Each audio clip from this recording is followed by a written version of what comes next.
Hello, welcome to the Columbus Metropolitan Club. I'm Mindy Wright, a member of CMC's Board of Trustees, and it's really good to see you all here today. Today, CMC partners with WBNS 10 TV to present the second of a two-part series called Hear Me Now.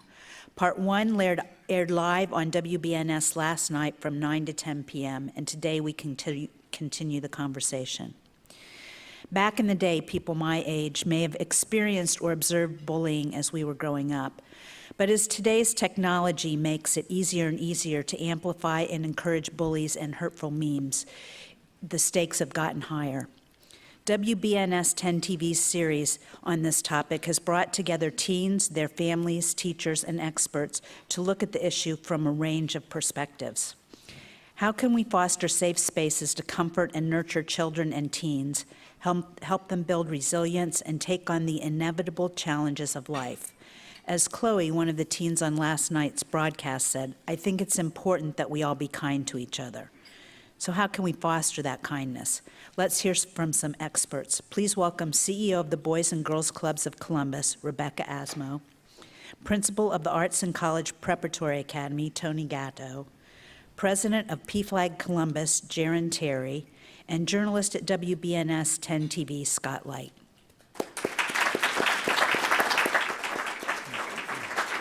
I'll turn it over to you, Scott. Okay. We're going to jump right into it because our guests are our stars here, and they're in some very different worlds in terms of education, nonprofit world, social activism. So let's jump right into it. And Tony, we were talking earlier, and you said you wanted to actually talk about, or at least start off with the actual definition of bullying. Yeah. I'm going to read the Ohio Revised Code that says what bullying is. And because I think that as a school, we're bound to adhere to this, but that there are nuances to bullying that kind of get left out of this and I think are worth exploring, and I think it's a good place to start. So, harassment, intimidation, or bullying means either of the following. A, any intentional, written, verbal, electronic, or physical act that a student has exhibited towards another particular student more than once, and the behavior both, 1, causes mental or physical harm to the student, or 2, is sufficiently severe, persistent, or pervasive that it creates an intimidating, threatening, or abusive educational environment for the other student. So let's go from there. And Rebecca, why don't you start us off? You have 10 clubs, right, in Central Ohio. Yeah. What do you see out there in terms of how young people are communicating with each other, how they're hopefully comforting each other at times, but also what are you seeing on the bullying front? So, and just to kind of follow up on what Tony said, I mean, bullying is intentional harm, it's harm that's repeated, and it's something that involves a power imbalance, and I think that's important to remember. Bullying is not new. Every single person in this room has very likely been the target of bullying, has witnessed bullying, and honestly, many of us have probably at some point in our lives participated in it. And so I think that that's important to admit as part of this conversation, that it's not something that just happens to other people. This is something that we're all a part of. So at Boys and Girls Clubs, we serve about 6,000 kids per year. Primarily the young people that we're serving, they're in grades K through 12, but they're coming from some pretty challenged backgrounds. So low income, living in poverty, living in single parent households. And so what that means is that they're facing challenges that are really just exacerbated. Their social capital is more limited than other young people. 40% of the kids that we serve have moved at least one time in the past year, sometimes more. They're often attending schools that have higher rates of staff turnover, and just don't have as many places to go to find the kind of support that you need. And, I think what's also a challenge in our community as we unpack this further is, we don't have enough safe spaces for kids to go that are supervised by caring adults who are professionals, who, understand what it means to create a positive climate. So, we're dealing with bullying and harassment in a lot of different ways, from traditional bullying to cyberbullying to gang violence, which we're seeing increasing quite a bit in this community over the past couple of years. And, I think we're seeing everything, but I think we're also having on top of it some added challenges, that every young person in poverty faces. What's really kind of frightening right now, though, is that the pace of our society is moving so quickly that by the time we've figured out, okay, what's the newest policy, what's the newest challenge, it's already changed. Technology and social media, you need to every 3 weeks be evaluating your policies. So I don't know that answers exactly what we're doing, but I think it's part of, my job is to help the community understand what this really means, to train our professionals about not just how do we have policies to address bullying, but how do we create how do we develop emotionally intelligent young people that can deal with their emotions and, and just navigate the world that we're in today, which is the same in many ways, but also very different. There were many salient points there, but I'll tell you from our town hall last night, we had the superintendent of schools from Hilliard who joined us, and he said what you said about we're tackling this and cyberbullying, bullying in real time, and it's changing all of the time. So he brought that up as well in the education world. Jaron, what are you seeing out there in the LGBTQ community when it comes to bullying? Well, among LGBTQ children, they are probably have the highest rate of bullying than any group. And part of the reason for that is because in any social group, people like to other someone. Whoever's different, they're the one that is going to get bullied. And for LGBTQ children in particular, they're institutionalized bullying at the highest levels of our laws. And so when LGBTQ people are not included among the protected classes for equal rights in the state of Ohio, that certainly does set people up to say negative things that work their way down to little ears. And by little ears, I'm talking about kids as young as 3 years old. That's how young kids are when they know whether they are not straight or not cisgender. Cisgender meaning that your gender identity aligns with the biological sex that you are assigned at birth. So it's really important that if your businesses are not part of Equality Ohio's Ohio Competes, that you might want to get in there, because once we have LGBTQ people as a protected class in Ohio, I think that's going to go a long way for, it might take another 10 or 20 years, but for them to be more accepted and affirmed. One of the things we tried to do before we put together that town hall from last night, we aired a 4-part series on bullying and cyberbullying. And one of the things that once we got into research and started news gathering for that series, and Tony, you start us off here. When I talked to high schoolers, and I asked them, I said, okay, if you've been bullied, would you go to your parents? And I had a group of 8 high schoolers in front of me, and overwhelmingly it was no, no, no. And every one of them said no. And then I said, well, would you go to a teacher or an administrator? And they said that would only compound the problem and make it worse. So where's that, how do we bridge that trust gap with young people and with educators and with their own parents? Well, you have to create an environment in the school where the students feel safe coming to the teachers and administrators. And that, I think that there are lots of different ways to do that. It could be as simple as putting a sign on a door that says safe space. Or it can be things that you're saying about, Rainbow flag? yes, and a lot of the safe space signs are rainbows, and they're inclusive of everybody. But I think deeper, you need to create systems in your schools that foster it on a widespread basis. So at ACPA, we are values-based, and we approach everything with 7 values. I'll see if I can get all 7 without looking. Honesty, communication, problem-solving, participation, awareness, respect for diversity, and kindness. And those 2, especially when you're framing everything around these values, are contributing to that environment. So just last week, we had a class meeting, and every time we have a class meeting, we choose 1 or 2 values, and we have an open discussion about how do we practice those values in the school. And we talked about kindness last week. And we just open it up to the kids, like, how are you kind to each other? How are you kind?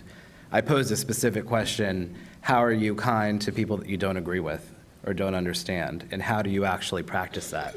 And so what we're starting to see is that they're bringing these values up in their everyday interactions with each other without us enforcing it on them. And it's becoming a pervasive attitude, like, let's practice these towards each other.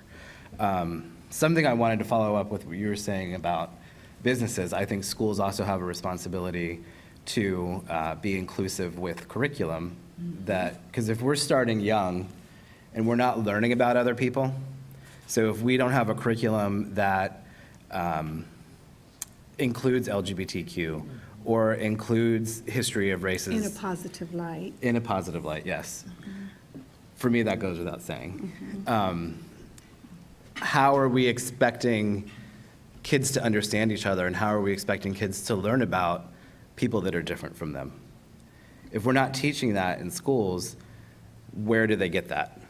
And so if we boil that down to, I don't understand you, I don't know how to communicate with you, and not knowing how to engage, a lot of instances of bullying arise from that. And so I think that we need to have a more inclusive state standards that include that and say that schools have to teach this so that there is inclusivity among schools. Do you think those values are being taught? We'll get back to education in a little bit, but are those values that you mentioned, are they more or less being taught at home these days? What do you think?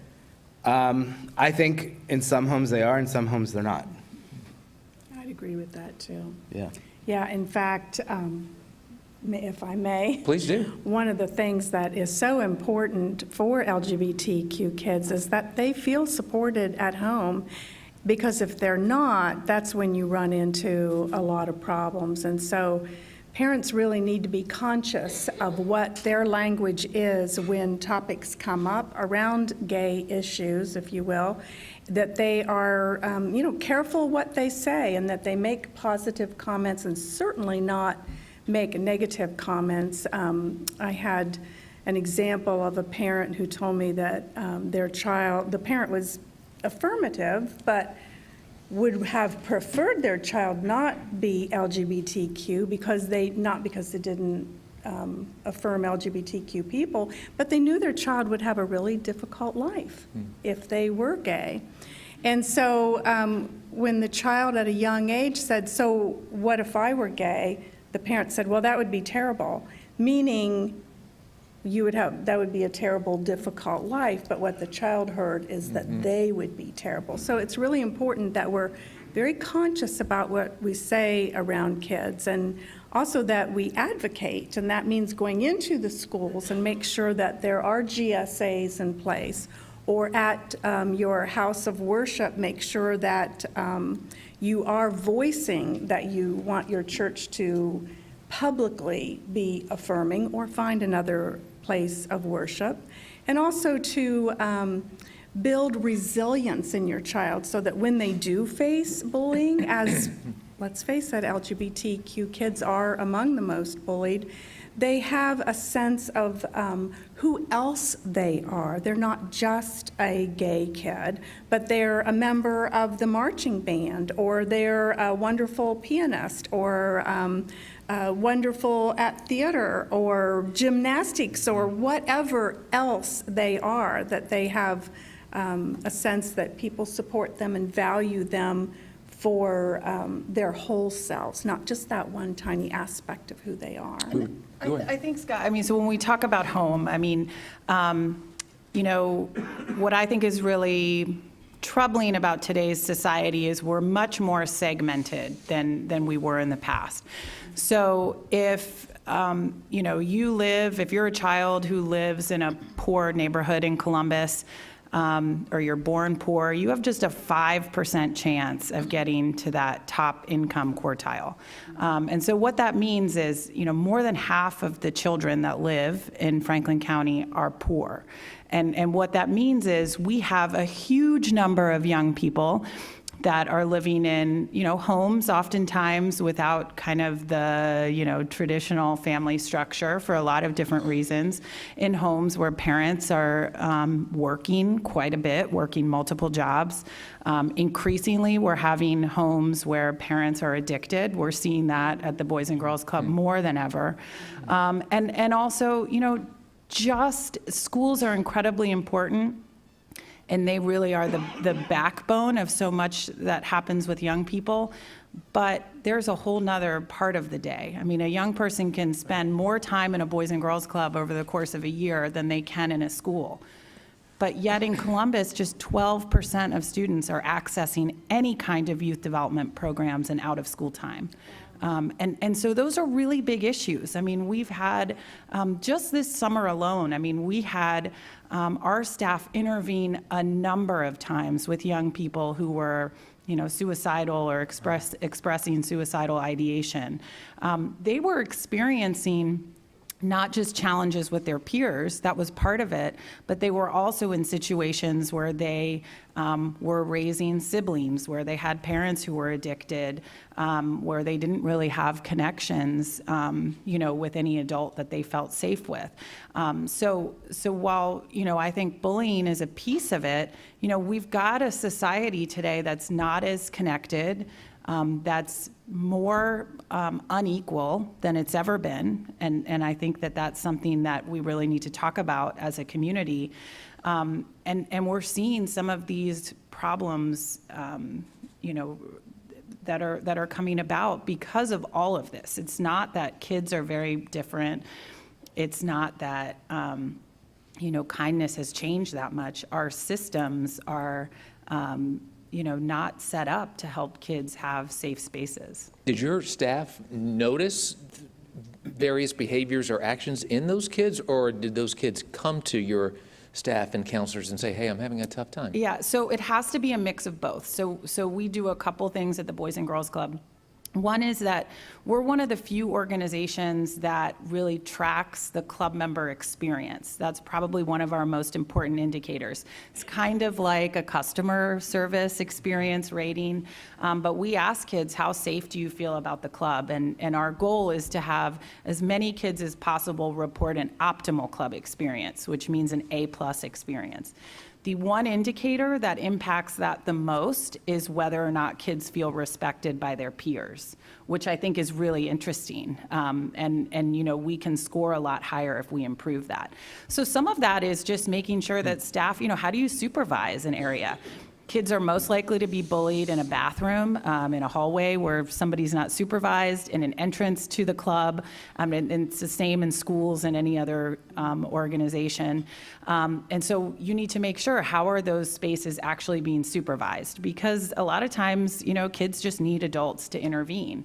And then it's also, though, you know, it's important for us, and this is a struggle with any organization, but we have to be very mindful of staff turnover, because when you have a high amount of staff turnover, you know, kids just aren't able to develop those bonds with people. And then we have to really drill into our staff practices that will help kids feel safe. Sometimes it's as simple as, you know, a kid being greeted by name every single day and having an adult that knows one thing about their life. That can make a difference. You know, just making sure that all of us are practicing those in our own lives, but I also think those are things that we can instill in our own kids and in our own community. Maybe a broad brush question, but I'd like for the three of you to try to get to it. this is an enabler of a whole lot of things, great things at times. But again, the instantaneous nature of whether it's a text or a Facebook page or whatever, that can also lead to issues. I asked the three of you earlier, I said, do you think we as just human beings, have we lost our way a little bit when it comes to being kind and being tolerant and accepting of people? Well, I think that when you see such a disparity among groups, and of course now I'm talking about politics, kids see that too. And so they are, if they're reading comments online, they're seeing how adults are talking to one another. And so they probably are modeling some of that, I would think. Tony? I think that there's been a lack of kindness for as long as I can remember. I can remember in my own high school experiences. I think I do what I do because I saw bullying happen and I saw teachers not address it. And I'll tell a story, and this is in the 90s. I can remember watching a group of girls block a student from walking down the hall, and this student was Indian, and she physically different. And I remember like she would rush to classes, and students would make fun of her for rushing to classes, and they one day just decided to like not let her block. And I watched this happen, and I couldn't not say stop it. And those girls were my friends. And you see those things happen, and why do they choose that girl? Because she's different. And why do they choose to be unkind? Because they don't understand her. Or they've heard their parents talk about different races taking over the schools, or some kind of exaggerated opinion about being other and being different. You have to be conscious what you say. Right. So when we're talking about kindness, it has to be deliberate. In that discussion I had with our students last week, I kind of said, think about what you're doing. Are you doing something because it's kind, or have you chosen to not do something because you know it's unkind? Like, it has to be a conscious thought. And I think with teenagers and younger than teenagers, conscious thought is not always the first thing that happens. There are impulses that happen, and when you go to the phone and you go to the computer, you're behind a screen and it's not face to face, so I think it can be even easier to say something that's mean. And I think a lot of bullying starts with just being mean. In those instances, the instance that I'm thinking about from my own high school experience, and just a comment about your hair today or what you're wearing that kids say to each other all the time. And if you aren't able to talk about the deliberateness of those comments towards each other, and you let somebody get too far with being that person, then you're not doing your job as an educator. You have to be able to see it, you have to be able to address it, and you have to be able to call it out and recognize it as meanness and unkindness. So I'm actually really hopeful that, I don't believe that we're more mean or as a society today. And what gives me hope is what I see in the young people in our clubs, and really in particular what I see among our staff, most of whom are fairly young and new in their careers. The title of this session is Cyberbullying, but the fact of the matter is most kids are still bullied in school or in their community face to face. And while I think technology can exacerbate it because thousands of people can, find out about whatever it is, I think what that's done in a positive light is bring awareness to this. I said at the beginning, bullying is something that's repetitive, it's intentional, and it's about power, and it's about an imbalance of power. And, in 2018, we are having some pretty serious conversations about power and how, folks in positions of power use that. And I think that this is very much the same thing. We certainly have a lot of challenges, from inequality, to a host of other things. But I am really hopeful, because I think, young people today are,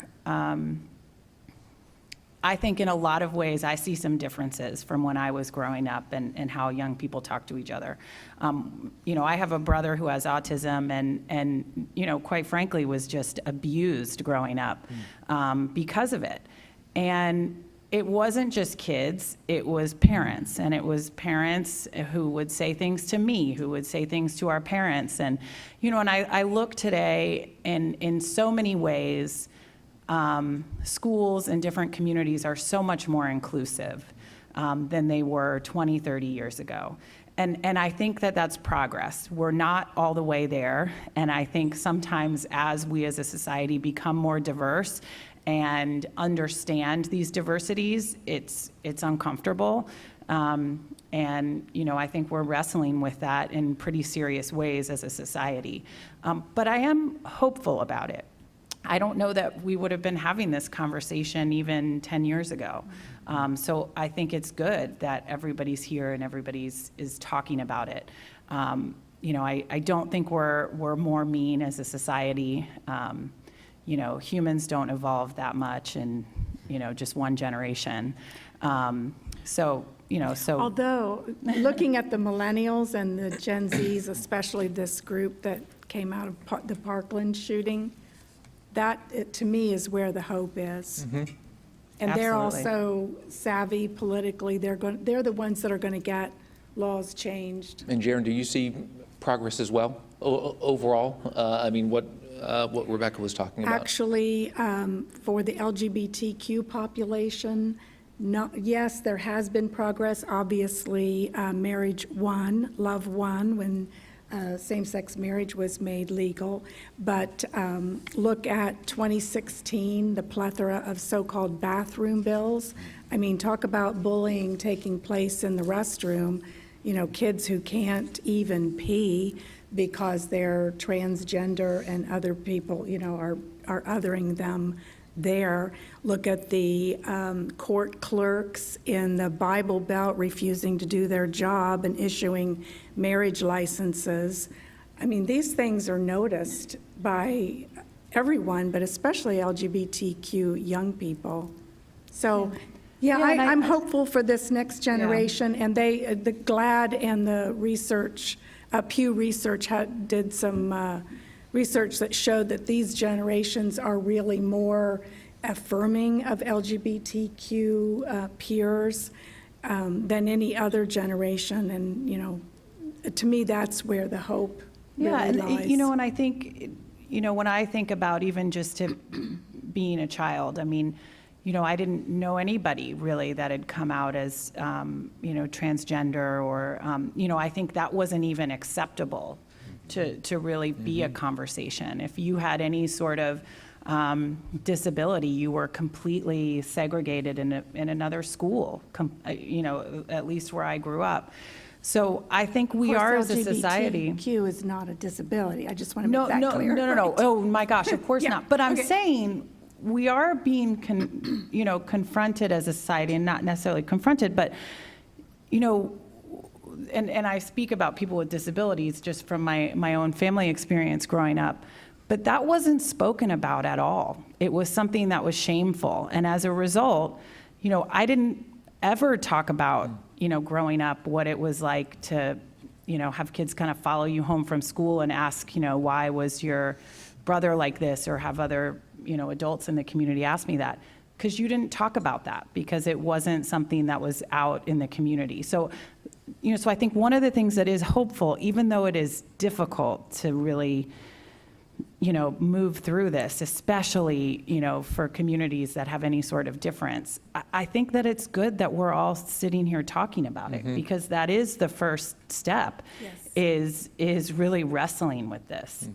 So that is what even though it's challenging, it is something that I see hope in. I want to pick up on that difficulty in just a little bit, but just a quick reminder here at about 5 minutes before the hour. In about 5 minutes, we want questions from you. So if you'd like to start lining up over there by the microphone, please do. and you can pose a question to our three guests today. We'll start that in just about 5 minutes. Talking about that difficulty and uncomfortable conversations. There was some, I think it's, I read a whole lot of literature leading up to last night's town hall. I think it was from the Columbus School for Girls.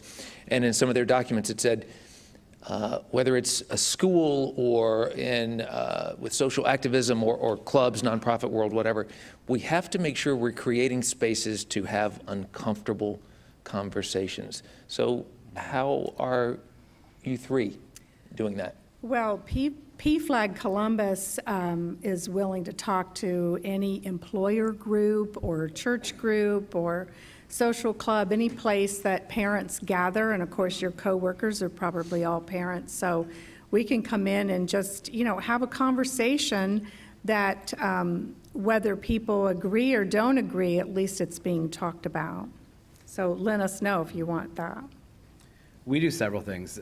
We have an advisory period where once a week we have, each class has a community discussion, and our advisory committee will prepare usually something that's centered around one of the values, but a lot of times they will be centered around a current events article that has to deal with inequality in lots of different ways, race, gender.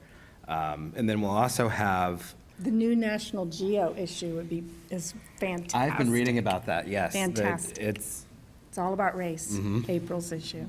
and how they have... They have apologized Yes. for their years and years of racism. Awesome. And then we also have larger group, like panel discussions about race, Me Too, transgender issues, lots of different things. So part of working for an organization that serves youth is we have, young people will give you really honest opinions, and often really profound opinions.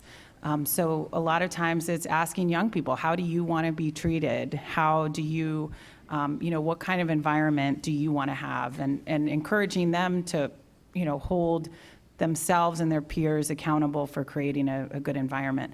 There's something on the tables, kind of a mood meter that you guys can look at.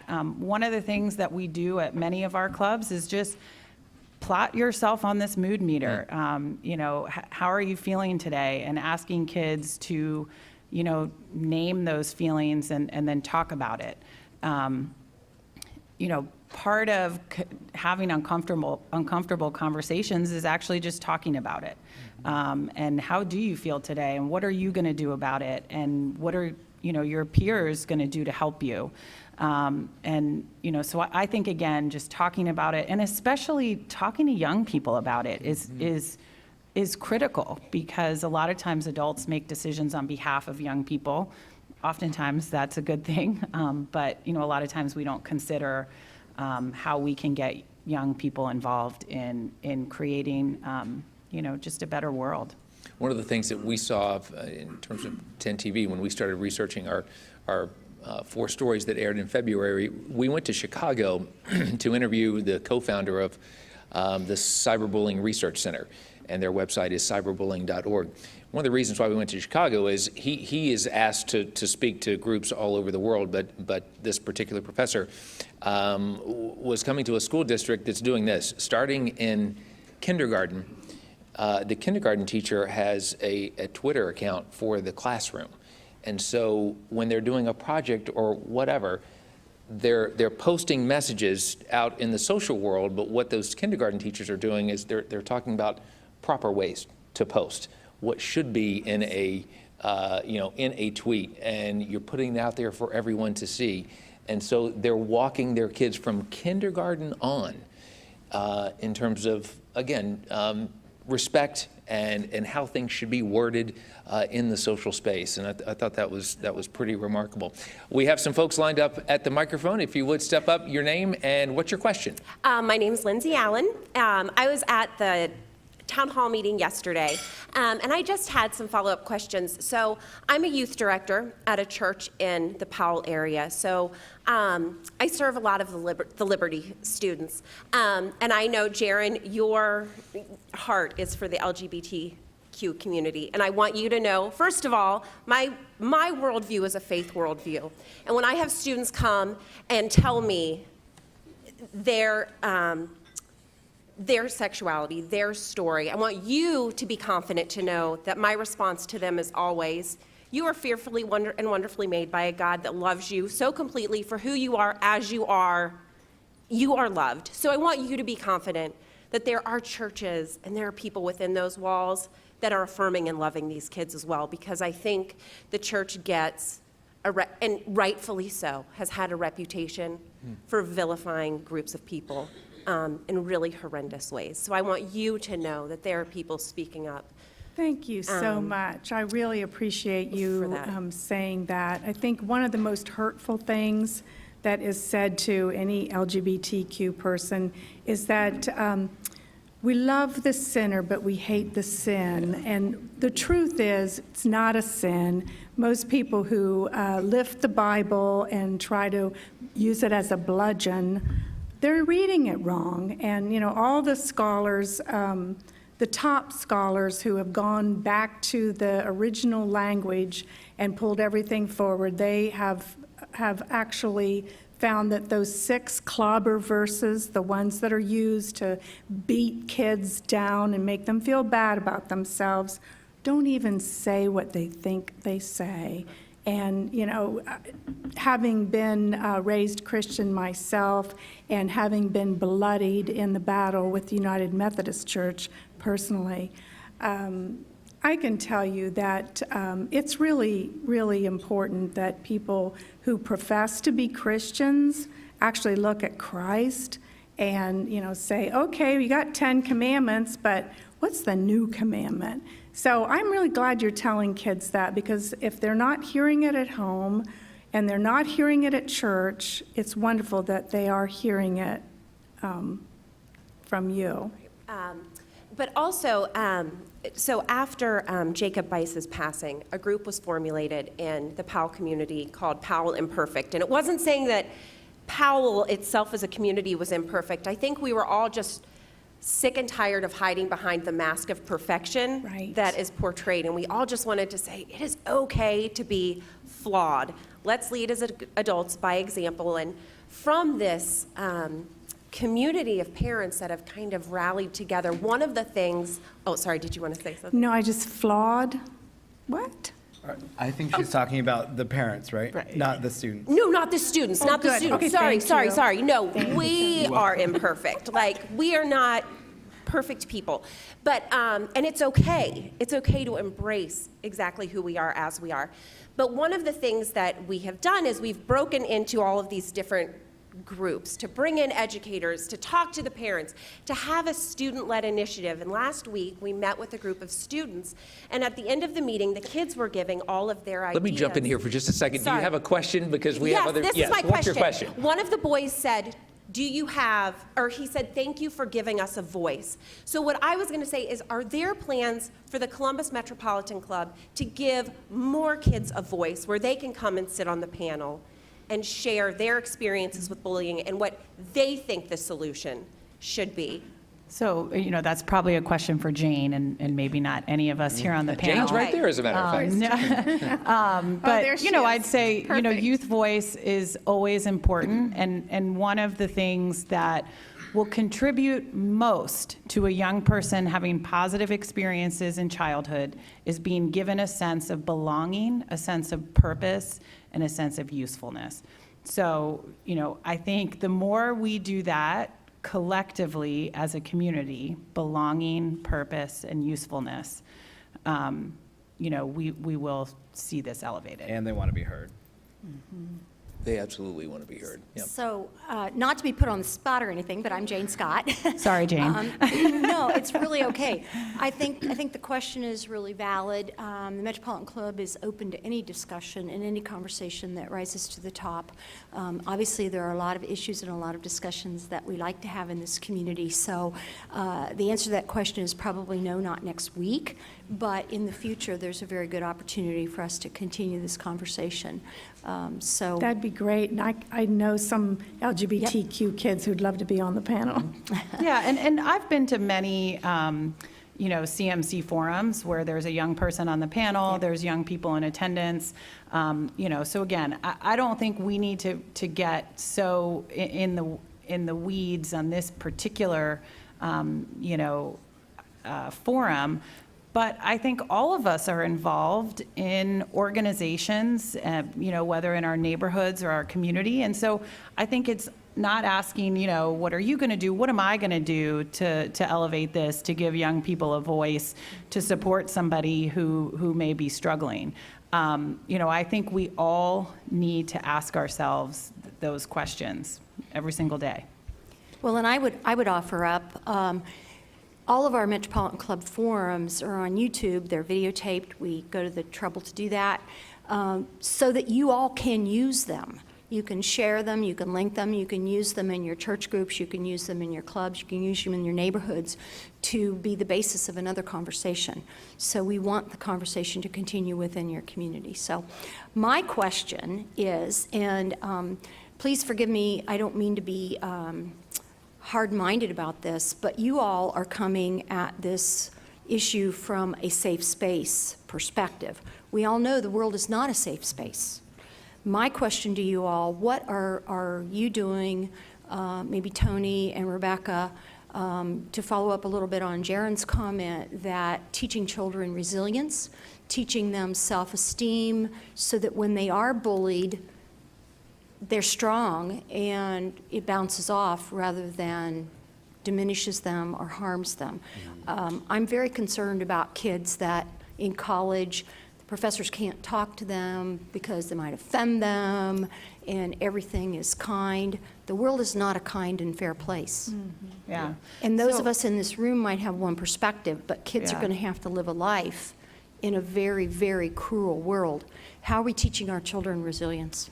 Yeah, so every single person on our staff goes through a training on how to build resiliency in youth. So, I don't think any of us are under any illusion that we're going to try to make the world safe. What is important, though, is that kids do have a safe place to go, and that when they do face challenges, that they know what to do. So they need to be able to name their emotions, and they need to be able to ask for help. We're seeing right now at the Boys and Girls Club, and this kind of is a whole nother level beyond bullying, but we are absolutely seeing a huge increase in gang activity, a huge increase in gun violence in this community. And what we see, and we've seen this for years, but we're seeing it much more often and at much younger ages. Kids are really having to straddle just to protect their own lives and figure out how to navigate neighborhoods where you really have to be affiliated with a gang in some way, but you also want to try to be doing the right thing. And so, we're certainly under no, pretenses that this is a safe world. And I think especially for poor kids, and, we have more poor kids every single day in this country, that they're facing an incredible amount of dangers, but they do need safe places to go. And so, that's what we're going to do. We're going to, help them. I don't think it's about just telling kids to let it bounce off of them, but it's about, naming what these challenges are, letting them know that they have people in their corners, but then also being able to deliver on some hope for the future. If somebody can tell you, oh, let it go, look towards the future, but if you can't see any future that's bright in front of you, what is the hope there? So that is part of, we've got to help young people have a hope for a future that is right now unseen for many people, whether you're experiencing bullying, experiencing some kind of harassment, or just living in a challenging life situation. That's our responsibilities as adults, not just youth workers, to make sure that we help paint that picture, but we also can deliver on that promise. So we encourage our kids to stand up for each other, one, and to stand up for themselves, too. So in the moment that something's happening, be your own best advocate. But also, we try to create an environment where talking to the teachers and talking to the administration is not considered tattling. So that if you are having an issue with somebody, again, we're creating that safe environment where they can come talk to us. But then once that happens, we're sitting down at a table and we're working through the issues. So it's not like a one-sided conversation with the person that's being bullied and the bully. It will often bring them to a table together with their permission. And sometimes it takes some time to get there, and we allow them that time. But we foster conflict resolution with them, and it's good for both sides. So if you're thinking about zero tolerance, it's just like this person did something and they're out, they're just going to go do that somewhere else. And so if you have to work with the kid that is the aggressor too, and they have to be able to see how they're affecting the other person, and have a chance to kind of reflect. It's like a restorative justice type thing, and try again, and improve and be better and learn. You have to allow for that. If it gets to be pervasive and they're dangerous to somebody, then that's a different story. And that resilience in children and young people really starts at home. And so if the parent is cognizant of building up the child on all fronts, again, you're a really good friend, you're an awesome kid, let them know when they're doing the right things, and make sure they see themselves as having strengths that are multidimensional. What's your question? I'm Erin Cordell, and my question, well, first I want to say the program last night I thought was amazing. Yes. It was very insightful and I think well-balanced. And the three young ladies were very terrific. They were so brave. I also found it incredibly insightful at the end, because the school is talking about an anonymous hotline that none of those students knew about. And it said to me, we're not involving the students enough, because for many of us, we don't know how to do that. And one of the things I get to do is manage a program that provides grants for low-income, marginalized folks to do systemic change.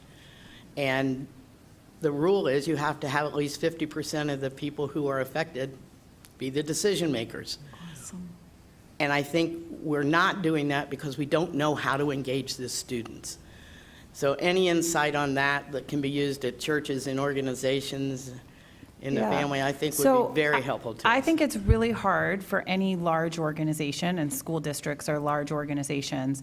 You have decisions that are made on a leadership level. It's very difficult to get those down to the front line. So to teachers or to aides or to youth workers. I think in any company and any business, that's a challenge. How do you take the values of the organization and make sure that those are cascaded to the front line? So I think we see here, those are kind of management challenges and leadership challenges that I'm sure you're struggling with, Tony, and thinking about constantly. We're thinking about how does every single person in our organization live our values? And that's a challenge. And I think probably what happened last night is we just saw some of that play out.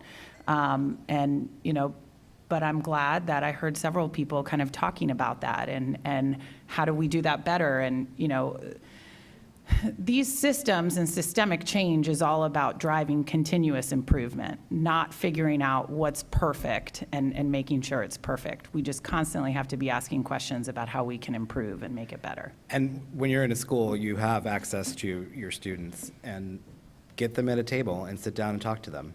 And whether or not it's a formal process of, we're going to take everything that you say and implement it, because that's impossible. Mm-hmm. You can filter it, and you hear the messages they're sending and the things that they're saying, and you can kind of make it a conglomerate of, let's address all of these issues that we're hearing that are similar or that maybe have common solutions. And at an administrative level, you've got to take that feedback from all aspects and thread it through. Mm-hmm. We've got two more questions. What's your question, sir? Real quickly, my question is kind of about role models. When I was growing up and I was raising my kids, I remember when I was a kid, if I got an A, somebody would say, boy, that kid's going to be president. And kids wanted to be president, or they wanted to be a movie star, or they wanted to be an athlete.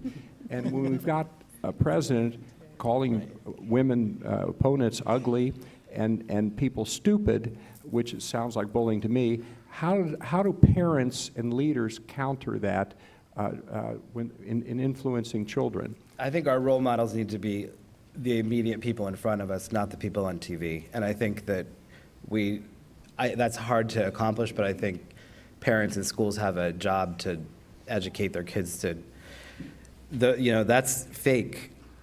Not to use a euphemism, but that's a screen. You don't know that person. They're not a role model to you. The person in front of you is a role model to you. Right. Yeah. Yes, and oh, sorry. I was going to say, when parents saw the president making fun of disabled people, they should have turned to their kids right then and said, never want to see that from you. Or That's turn the wrong." TV off. Or turn the TV off, yes. But anytime any injustice is made apparent, the parent needs to speak up, and it's a teachable moment, every single one. Yeah, and I mean, kids are still most influenced by their parents, so your own behavior is absolutely important. I think just as a parent myself, but also as somebody who leads a youth-serving organization, I think it's really important to be honest with kids. So I talk to my kids about times in my life when I have, said hurtful things to people or been a bystander of bullying. Because look, we've all done it, right? At some point in our lives, and we're not proud of it, but talk to them about it, be honest about it, and how did it make you feel, and what do you regret about that, and what do you wish, what do you know now that you wish you'd known at that point in time? So I think, it is a teachable moment to watch what happens in politics now and, and say, well, what do you think about that? How do you feel? Do you think that would, feel good to have somebody say that about you? So, I think rather than hide it, just, being open about it, I think kids really appreciate it. And, the kids we serve in the club, I mean, they are so savvy and, they see things, they can, their BS detector is really, really strong. So, we try to just have those conversations, and get them to identify feelings as part of it. As somebody who hosts our weekly public affairs / political show, I'd love to get at your question, sir, but I think we'd have to stay here for 3 or 4 more hours. I'm game if everybody else is to get at that. But I think we do have one more question to get to, and then we've got to wrap up the day. Pressure is on. I am Joby Krantz. Tony, I loved what you were saying about your class meetings. Could you tell me a little bit about the size of your school in relation to the fact that I'm looking at a school that's about 2,200 students? We're smaller. I love Yeah. the dialect and the discussion and the conversation, and it seems like a nice family feel. It is. But how can we apply that to the districts that are in the Columbus area? Yeah, I guess you'd have to break it up into smaller groups and maybe be deliberate about who you're putting together and what you're trying to accomplish with the conversation. So our classes, we have 400 students in our school, and each class is about 100, so it's easy to put 100 kids in a room and let them, and have a forum with them. But yeah, that is a challenge. So I think looking at it from just breaking them up, but also I think that you could put a class together and allow for a town hall style thing with 400 kids at once if you have the space to do it. Yeah. What we've seen in Boys and Girls Clubs when we track this optimal club experience data, when you get past a club that has an average daily attendance of about 150, that's where you start to see a dip in that optimal club experience. And so what we're really experimenting with right now is how do you create these smaller like these smaller communities within larger communities. And we actually find that our clubs that have the highest percentage of optimal club experience are actually in public housing sites. And so figuring out what is it about those, the more we can just ask these questions and keep trying things, we're going to keep learning. So any way you can create some smaller communities, look, you might not knock it out of the park the first time, but try it, right? And get feedback from kids. And maybe a model for district schools to follow to try to Please provide that. do things a little bit different. We're trying. As we wrap it up today, if we could, Jaron, starting with you, maybe just a final thought, a line or two of what you would like to leave with this crowd today. Okay, thank you, Scott. What I'd like to leave with the crowd is the acronym CARE. C for consciousness. Be conscious of what you're saying around your children and young people everywhere. A, advocate. So go into the schools, into your church, into your workplaces, all of those extended family members. Make sure you're educating them. R for resilience, and I think I've touched on that more than once. Make sure you are upholding your child as a whole child, not just one aspect of who they are. And E for equality. So we've got to have equal rights written into the Ohio Code. It's got to become law. HB 160 has already had 2 hearings, and basically all it does is extend to LGBTQ people as a class of citizens all of the rights that are already spelled out for everyone else based on all of the usual things, race, gender, creed, color, all of those, abilities, veteran status, all of that. The only group excluded from equal protection under the law are LGBTQ people. What does that say to our young people? So again, talk to Equality Ohio and get on board with Ohio Business Competes. I think that's going to go a long way on many fronts for the LGBTQ community and the families who love them. I think, while you were asking your question, I was thinking about biases. And I think that we all need to be continually willing to look at our own biases and reflect on what those are and do active work on breaking away from them and thinking about how you're teaching the people around you to be biased or how you're engaging with your own communities in a biased way, and just being aware of it and being conscious of it and being willing to push yourself past it. And I just say emotional intelligence, think about it, practice it, model it for our young people. My final thought for the crowd will be, if you didn't see our town hall last night, go to our website and click on it, because we were talking about the need, you were talking about students that need to be heard, need to navigate an unfair world. You will not be able to turn away from the first 10 minutes, I guarantee you, when you see these 3 girls, high school girls.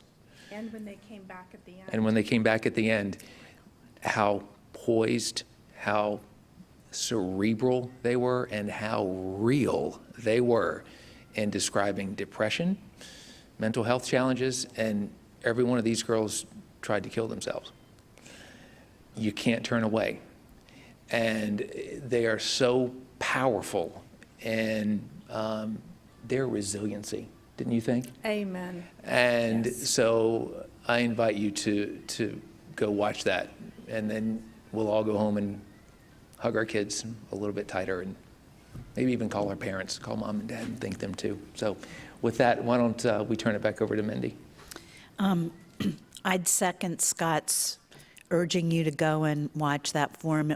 Or that town hall. It was quite powerful last night, just as today's forum was really powerful. We encourage you to continue that conversation with coffee and cookies over by the door. You can view and share today's forum and all of our forums on CTV Columbus Television, on WOSU and PBS affiliates statewide through the Ohio channel, and anytime on CMC's website via YouTube. So please help me thank our partners, WBNS 10 TV,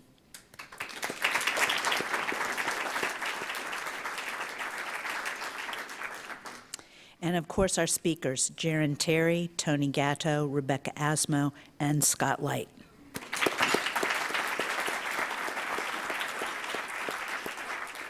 And thanks to all of you for being here. We look forward to seeing you at CMC next week when we talk about the weather.